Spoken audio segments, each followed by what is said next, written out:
যে এতক্ষণ সুন্দর অনুষ্ঠান পরিচালনা করলো, সমস্ত কন্টেন্ট ক্রিয়েটার, সমস্ত ভিআইপিস, অতিথি সবার দিকে খেয়াল রেখেছে, তাদেরকে বরণ করেছে, তাদের পুরস্কৃত করেছে। সেই পুলক কুমার ঘোষ, সেই ভাইকে ডেকে নেব। তার জন্য একজন কন্টেন্ট ক্রিয়েটার নিয়ে এসেছেন একটি ফ্যামিলি ফটো। সবাই একটু জোরে হাত তালি দেবেন। ভাইকে ডেকে নেব, চলে আসেন। বলে দেখাবেন কি গিফট নিয়ে এসছে সেটা আমরা দেখে নিই।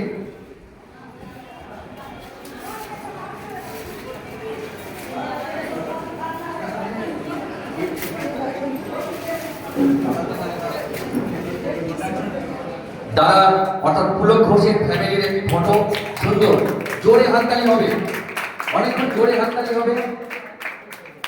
সত্যি একটি পাওনা ছিল পুলক ঘোষের, এত পরিশ্রম। বেশ কিছুদিন ধরে ওর ফেসবুকে দেখেছি সে আজকে যে মিলন মেলা, তার জন্য যে পোস্ট, আমরা সকলে তার পোস্টে স্বাগত জানিয়েছি।